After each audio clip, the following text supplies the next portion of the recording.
Užkandam. Užkandam. Išklausė Inga ir maždaug, na gerai, jūsų paklausys užkandam.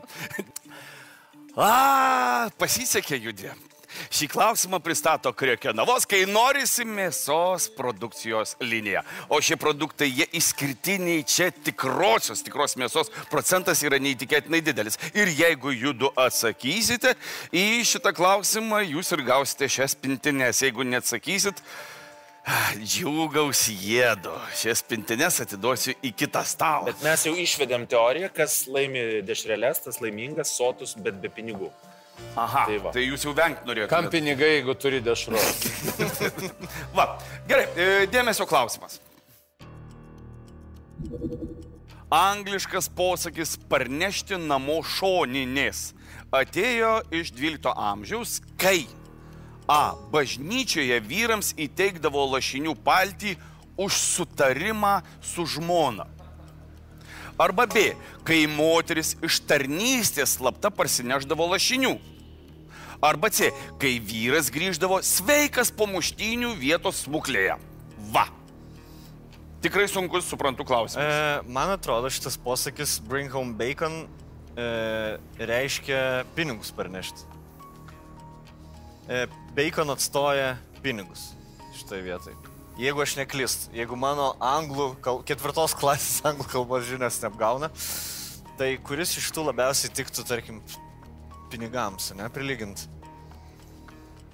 Už moteris iš tarnystės? Gerai, aš šiek tiek pagelbėsiu, gerai? Tikrai pagelbėsiu, nes taip tu esi teisus, ką šis posakis reiškia dabar. Bet atėjo jis dėl to iš A, B, C variantų. Taip, bet tai turbūt etimologiškai. Posakiai paprastai išlaiko savo esmę per amžius. I doubt. Galbūt moterim nemokėdavo pinigų, bet mokėdavo beikonų. Ir sakydavo, ta moteris parneša beikonų į namus. Bet slapta.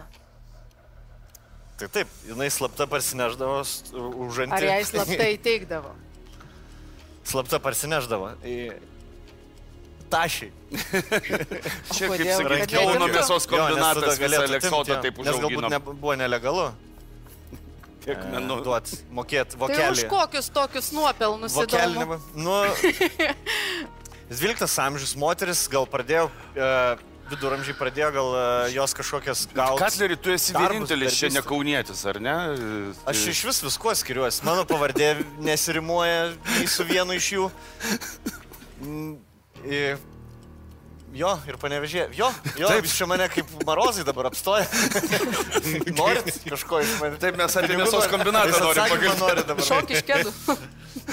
Norim atsakymą, gerai. Aš tai nežinau, man jie visi trys gali būti, aš neturiu jokio nei žalio, nei kokio supratimo, į ką čia įsikirti. Jeigu tu grįžti sveikas, o grįžai parneši beikoną, bet tu sveikas grįžai, tai reiškia, nieks nežino, ar tu buvai muštynės ar nebuvai. A variantas įteikdavo lašinių sutarimą su žmona.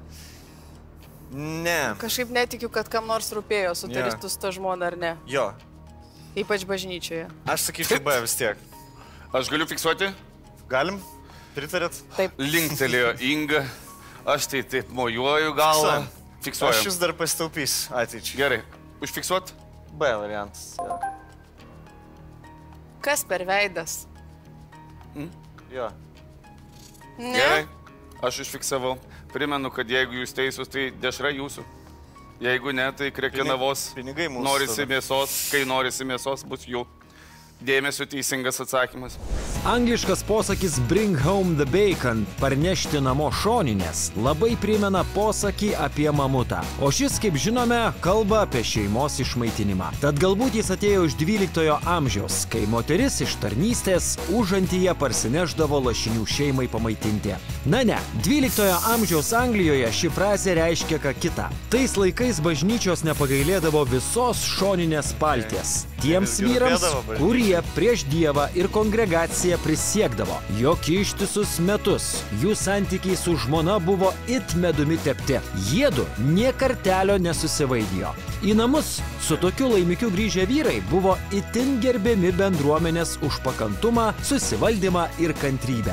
Didžiajame Dunmow, Jungtinėje karalystėje ir šiandien kas 4 metus vyksta šoninės teismas, iš kurio galima grįžti su sūlytos ir vytintos šoninės gabalų įrodžius, jog metus nesikivirčijot su žmona.